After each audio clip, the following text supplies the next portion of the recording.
Ao ver a sua filha a falar com uma mulher que vendia doces na rua, um milionário quase a afastou, mas quando soube pelo que ela estava a passar, tomou uma decisão que ninguém poderia imaginar. Ricardo caminhava pelo centro de Lisboa com a filha agarrada na mão. Era um sábado à tarde e o tempo estava estranho, com o céu nublado, como se fosse chover, mas com um calor daqueles que bate na cara. Apesar disso, a Carolina, a menina de 6 anos, ia feliz a ver tudo: os balões, os músicos de rua, as pessoas a vender coisas. Ela não fazia ideia do dinheiro do pai nem do apelido que aparecia nas revistas de negócios. Só sabia que ele era o seu herói e que quando estavam juntos tudo estava bem. Passaram por uma esquina onde havia uma senhora a vender bifanas e mesmo ao lado uma mesa pequena com frascos de doces caseiros, pastéis de nata pequenos, queijadas, cavacas e até bolos rei feitos à mão. A Carolina travou em seco e puxou Ricardo pelo braço. Pai, quero um desses. Olha, parecem deliciosos. Ricardo virou-se com um sorriso e acenou. Vamos ver, disse enquanto se baixava um pouco para olhar nos olhos. Mas não foi o doce que lhe chamou a atenção. Foi ela. A jovem que estava atrás da mesa tinha o cabelo apanhado numa trança simples, a cara um pouco cansada, mas com uma expressão tranquila. Não estava arranjada nem maquilhada nem nada disso. Mas havia algo no olhar que lhe pareceu diferente, como se tivesse passado por muitas coisas, mas continuasse ali de pé. E embora a roupa fosse modesta, via-se limpa, cuidada, como quem se esforça por se ver apresentável apesar de tudo. Olá, disse ela com voz simpática. Qual gostas, pequena? A Carolina apontou para uma queijada e depois para um pastel de nata pequenino. Quero os dois, por favor. Ricardo tirou a carteira sem dizer nada, ainda surpreendido pela presença da rapariga. Pagou e ficou ali parado a olhar para a mesa. Foi como se o tempo se esticasse uns segundos. Queria dizer algo, mas não sabia o quê. Tu fazes estes? Perguntou finalmente, tentando não soar demasiado curioso. Sim, bem, eu preparo-os com a minha mãe, respondeu ela, ou melhor, preparava. Agora está doente, então quase tudo me cabe a mim. Doente? Perguntou Ricardo sem se dar conta de que a voz mudou de tom. Ela reparou e hesitou um pouco antes de continuar a falar. Tinha cuidado com as pessoas que perguntavam demasiado. Tem cancro, disse finalmente, como se soltasse uma pedra do peito. Há uns meses que está em tratamento, mas como não temos seguro, tudo tem sido com o pouco que tínhamos. Eu trabalhava numa pastelaria, mas despediram-me por faltar tanto. A verdade é que não me restou outra senão procurar algo que pudesse fazer em casa e que me deixasse cuidar dela. Por isso comecei a vender estes doces. Ricardo não soube o que dizer. Por um momento sentiu-se fora do lugar, como se não pertencesse àquele espaço. Ele, com os fatos caros e o relógio que custava o que a ela pagavam num ano, parado à frente de uma jovem que lutava para sobreviver dia após dia. Sentiu-se ridículo. E como se chama a tua mãe? Perguntou sem pensar muito, querendo mostrar interesse sem soar condescendente. Maria da Luz. Agora está no Hospital de Santa Maria, mas só a deixam ficar uns dias. Às vezes tenho de a levar para casa porque não há camas suficientes. Já sabes, assim está o sistema. A Carolina, que continuava a comer o doce, interrompeu de repente. E tu como te chamas? Sofia, respondeu ela sorrindo. E tu, Carolina, disse com a boca meio cheia. Ricardo sorriu também, mais relaxado. Algo na naturalidade da filha tranquilizava-o. Não havia julgamentos, nem barreiras, nem desconfiança. Só uma menina curiosa a comer doce e uma rapariga simpática a tentar vender um pouco para sobreviver. Era tão simples e tão forte ao mesmo tempo. Não tens algum número para te encomendar mais? Perguntou Ricardo, fingindo que o fazia só pelos doces, embora na realidade não soubesse bem porque queria continuar em contacto. A Sofia hesitou. Não era tonta. Sabia que os homens que lhe pediam um número na rua nem sempre tinham boas intenções, mas algo nele, algo na forma como a menina o olhava, deu-lhe um pouco de confiança. Tenho um do WhatsApp, disse finalmente, só que às vezes não tenho sinal. Dita-mo, disse Ricardo enquanto tirava o telemóvel. Ela ditou-lhe e ele guardou-o rapidamente, sentindo-se um pouco nervoso, como se tivesse 15 anos outra vez. Obrigada, disse ela. A sério, não sabes o que significa para mim que alguém pergunte pela minha mãe sem me ver como um fardo. Não tens nada que agradecer, respondeu Ricardo sem a olhar diretamente, como se ainda lhe custasse processar o que acabara de sentir. A Carolina acabou o doce e pediu ao pai que a carregasse. Ricardo levantou-a com uma mão só e acenou à Sofia como despedida. Ela respondeu com um sorriso. Esse sorriso ficou-lhe gravado. Caminharam uns metros e quando dobraram a esquina, Ricardo tirou o telemóvel outra vez. Não mandou mensagem, apenas abriu a nota onde tinha escrito o número e olhou para ele um bocado. A Sofia não sabia o que lhe estava a acontecer, mas algo lhe dizia que aquele pequeno momento numa esquina do centro da cidade ia marcar um antes e um depois na sua vida. E não se enganava. Nessa noite Ricardo não conseguia dormir. Estava deitado na cama com o braço esticado sobre a almofada e os olhos fixos no teto. Embora não estivesse a ver nada. Sofia. O nome repetia-se-lhe na cabeça como se fosse uma música pegajosa. Não sabia bem porquê, mas aquela rapariga tinha-lhe mexido com algo que não sentia há anos. Não era só por como se via nem pela história da mãe doente. Era pela forma de falar, de estar ali parada com tudo contra si e ainda assim a sorrir. Não era pena o que sentia. Era outra coisa, algo mais difícil de explicar. Levantou-se da cama, foi à cozinha buscar um copo de água e enquanto bebia goles pequenos voltou a olhar para o telemóvel. Ali estava o número. Ficou com o dedo em cima, pensando se lhe escrever algo, um simples, espero que estejas bem, ou algo parecido. Mas no final apenas bloqueou o ecrã e largou o telemóvel sobre o balcão. Na manhã seguinte, mal chegou ao escritório, chamou o Miguel, o seu assistente pessoal. Era jovem, rápido, muito discreto, desses que sabem fazer coisas sem perguntar demasiado. Miguel, preciso que averigues algo, mas sem chamar a atenção. Está bem, claro, Sr. Ricardo. Diga. Quero saber quem é uma rapariga que vende doces pelo centro.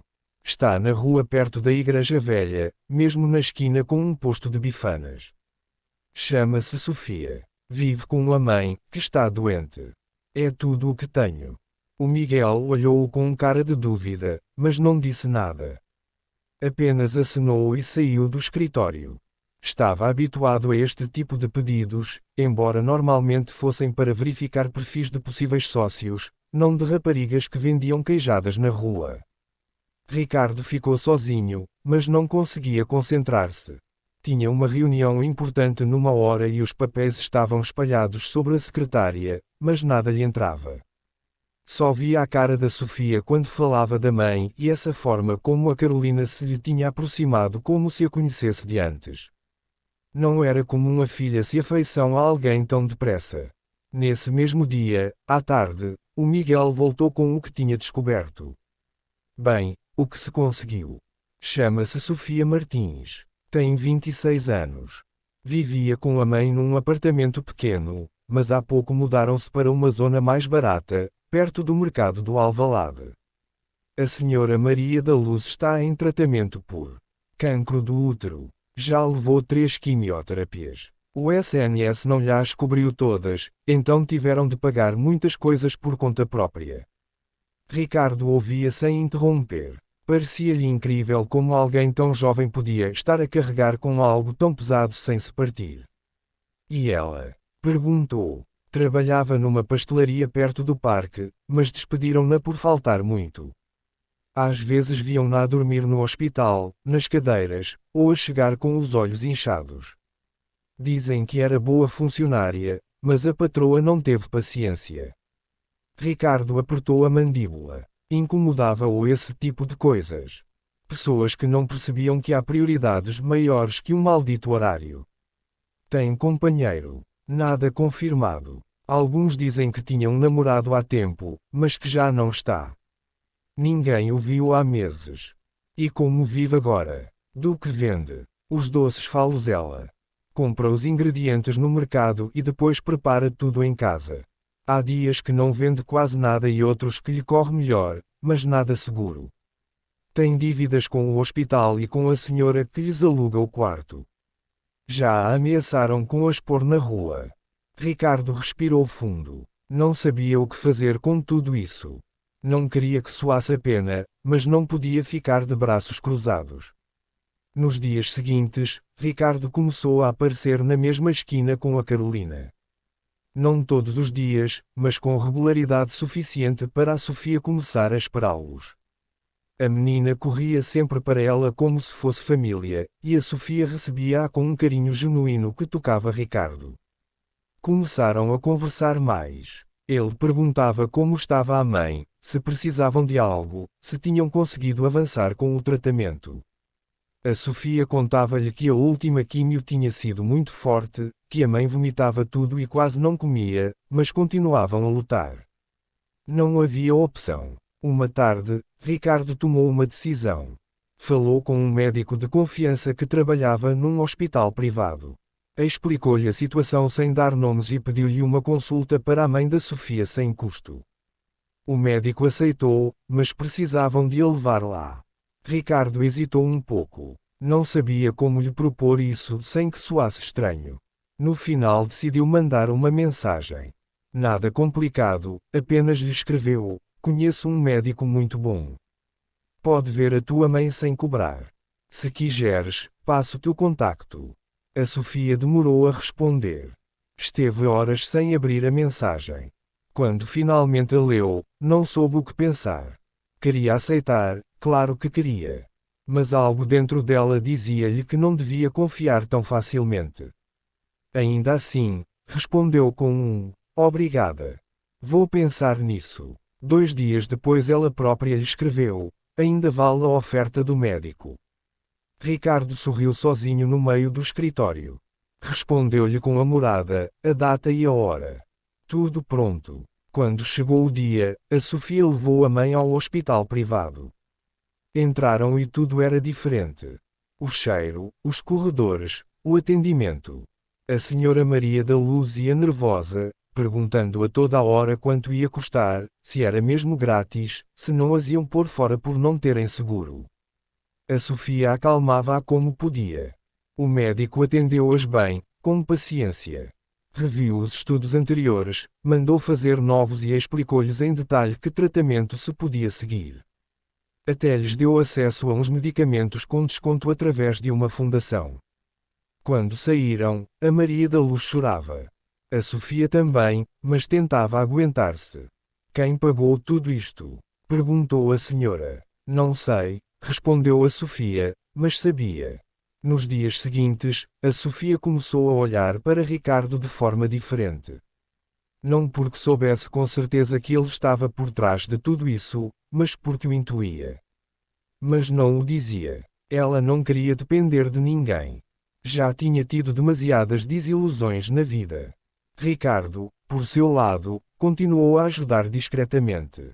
Começou a mandar pessoas comprar doces todos os dias, amigos, funcionários, sempre instruindo-os a deixarem boas gorjetas e a dizerem que alguém lhes tinha recomendado. A Sofia começou a reparar na mudança. De repente chegavam pessoas que não eram da zona, bem vestidas, perguntando pelos doces e comprando mais do que o normal. Um ou outro até lhe deixava o dobro do dinheiro sem pedir troco. Uma tarde, a Sofia estava a terminar de arrumar os últimos doces do dia quando recebeu a chamada. Era um número desconhecido, desses que se hesita se atender, mas algo lhe disse que o fizesse. Está, Senhora Sofia Martins. Sim. Quem fala? Falamos da área administrativa do Hospital de Santa Maria. Temos uma atualização sobre a sua conta em atraso. A Sofia ficou em silêncio. O estômago fez-se pequenino. Pensou o pior. Talvez fossem exigir-lhe um pagamento que não podia cobrir ou dizer-lhe que já não podiam atender mais a mãe. Sim, Diga, respondeu com voz baixinha. Queremos informá-la de que a sua dívida foi liquidada na totalidade. Perdão. A conta está saldada. Alguém a pagou esta manhã. A Sofia sentiu que lhe baixou a tensão. Agarrou-se à mesa para não cair. Olhou à volta como se precisasse de ar, embora estivesse ao ar livre. Quem foi? Lamento, não podemos partilhar essa informação. O pagamento foi anônimo. Só devia sabê-lo por questões administrativas. Desligou sem conseguir acreditar. Ficou parada vários minutos com o telemóvel na mão, sem saber o que fazer, o que dizer, a quem telefonar. As pernas tremiam-lhe. Respirou fundo, sentou-se num banco da praça e tentou pensar com clareza. Não havia dúvida. Ricardo tinha de ser ele. Mas porquê? Porque tanto se nem sequer eram próximos.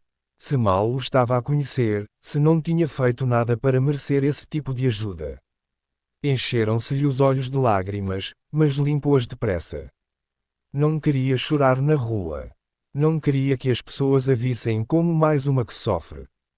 Embora por dentro estivesse partida e ao mesmo tempo aliviada. Nessa mesma noite, quando chegou a casa, contou à mãe.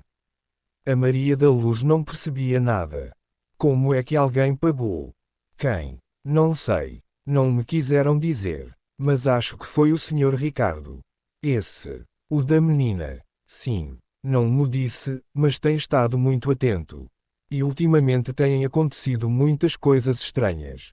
A senhora não disse mais nada, apenas a abraçou forte. Era a primeira vez em meses que podiam sentar-se a jantar sem esse peso em cima.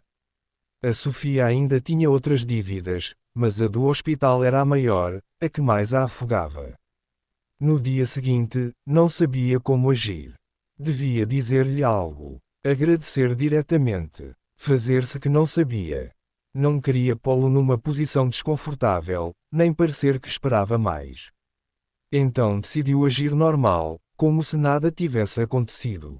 Mas quando Ricardo apareceu na mesma esquina de sempre, ela já o esperava com outro olhar. Mais aberto, mais caloroso e sim, um pouco mais nervoso. Olá, disse-lhe ele enquanto a Carolina corria como sempre cumprimentá-la. Olá. Não se disseram muito. Notava-se que ambos sabiam algo que não queriam mencionar. Havia uma espécie de acordo silencioso, um respeito mútuo que não precisava de palavras. Ricardo comprou doces, conversaram um bocado e depois despediram-se. Nada diferente dos dias anteriores, mas tudo diferente ao mesmo tempo. Passaram semanas assim. Ricardo continuava a aparecer, sempre com a Carolina, sempre comprando doces, sempre perguntando pela mãe da Sofia. Ela melhorava gradualmente, conseguia comer melhor, dormia mais horas seguidas. A Sofia notava que as suas vendas tinham estabilizado. Já não passava dias sem vender nada. Sempre aparecia alguém, sempre ficava alguma coisa. E embora soubesse que muito daquilo vinha da bondade silenciosa de Ricardo, não o confrontava com isso. Numa tarde de dezembro, quando o frio começava a apertar em Lisboa, a Sofia estava a arrumar a mesa quando Ricardo chegou sozinho. Sem a Carolina. Onde está a Carolina? Perguntou ela, estranhando. Está com a avó. Eu queria falar contigo. A Sofia parou o que estava a fazer. O coração acelerou. Sobre o quê? Ricardo respirou fundo. Tinha estado semanas a pensar naquele momento, a preparar as palavras, mas agora que estava ali, tudo lhe parecia inadequado. Sei que sabes que fui eu, disse finalmente. O hospital, o médico, os clientes, sei que sabes. A Sofia baixou os olhos. Não negou. Porquê? Perguntou ela baixinho. Porque não conseguia ficar parado a ver-te lutar sozinha. Porque a minha filha se apaixonou por ti desde o primeiro dia. Porque eu. Parou. As palavras eram mais difíceis do que pensava. Porque tu o quê? Porque também me apaixonei. O silêncio que se seguiu foi tenso, mas não desconfortável. A Sofia olhou-o nos olhos pela primeira vez desde que se conheceram. Realmente olhou. Eu não posso corresponder a isso agora, disse ela com honestidade. A minha vida está toda de pernas para o ar. A minha mãe, as dívidas, o trabalho. Não tenho espaço para mais nada. Eu sei. E não estou a pedir nada. Só queria que soubesses que estou aqui. Para o que precisares. Sem pressão, sem expectativas. A Sofia sorriu pela primeira vez nessa conversa. Obrigada. Por tudo. Mesmo que não saiba como te agradecer. Não tens de agradecer nada. Apenas, deixa-me continuar a ser teu amigo. E da tua mãe. E a comprar os melhores doces de Lisboa. Ela riu. Uma gargalhada genuína que há muito não soltava. Está bem. Mas só se parares de mandar toda a gente que conheces comprar-me doces. Já reparei, sabes? Ricardo corou como um adolescente. Estava a ser assim tão óbvio. Bastante. Mas foi muito doce da tua parte. E assim, sem grandes declarações nem cenas de filme, começou algo novo entre eles. Não amor ainda, mas uma amizade sólida baseada no respeito mútuo e na vontade genuína de cuidar um do outro. Passaram meses. A mãe da Sofia recuperou gradualmente. O tratamento no hospital privado fez toda a diferença. As suas forças voltaram, o apetite melhorou, e um dia os médicos deram a notícia que tanto esperavam: o cancro estava em remissão. A Sofia chorou como uma criança nesse dia. Ricardo e a Carolina estavam lá quando ela recebeu a chamada. Abraçaram-se os três, ali na esquina onde tudo começou, sem se importarem com quem passava. Durante esse tempo, Ricardo nunca pressionou. Nunca pediu mais do que a Sofia podia dar. Visitava-a regularmente, levava a Carolina, comprava doces, perguntava pela saúde da mãe. Era constante, presente, mas respeitoso. A Sofia, aos poucos, foi baixando as defesas. Começou a confiar nele verdadeiramente. A contar-lhe os medos, as esperanças, os sonhos que tinha guardado durante tanto tempo. Uma noite, 6 meses depois daquela conversa na esquina, a Sofia ligou-lhe. Queres vir jantar cá à casa? A minha mãe quer conhecer-te melhor. E eu? Eu também quero. Ricardo sorriu do outro lado da linha. Claro, levo alguma coisa. Só a ti. E talvez a Carolina, se ela quiser. Ela vai adorar. E foi assim, numa casa pequena mas cheia de carinho, com um jantar simples mas feito com amor, que Ricardo percebeu que tinha encontrado algo que nem sabia que procurava: uma família. Não a família perfeita dos filmes, mas uma família real. Feita de pequenos gestos, de cuidado mútuo, de amor que cresce devagar e se torna forte. A Sofia nunca mais vendeu doces na rua. Ricardo ajudou-a a montar uma pequena pastelaria perto de casa, onde ela podia trabalhar e ao mesmo tempo cuidar da mãe. A Carolina passou a ir lá todas as tardes depois da escola. A casa ficou sempre cheia de risos e cheiro a bolos. Um ano depois, numa tarde de sábado igual àquela onde tudo começou, Ricardo ajoelhou-se na mesma esquina onde a tinha conhecido. Queres casar comigo? Perguntou, com a Carolina ao lado a saltar de contentamento. A Sofia olhou-o com lágrimas nos olhos. Quero, mas só se prometeres uma coisa. O que for. A Carolina, agora com 10 anos, ajuda sempre. Diz que quer ser médica quando crescer, para ajudar pessoas como a avó Sofia, porque é assim que chama a Maria da Luz. Esta história ensina-nos que às vezes os encontros mais importantes da nossa vida acontecem nos momentos mais simples. Que a verdadeira riqueza não está no que temos, mas no que podemos dar. E que o amor cresce melhor quando nasce da vontade genuína de cuidar do outro. Obrigada por estarem conosco em mais uma história humana. Lembrem-se de que cada pessoa que encontramos pode ser o início de algo extraordinário. Às vezes basta parar, ouvir e estender uma mão para mudar uma vida para sempre.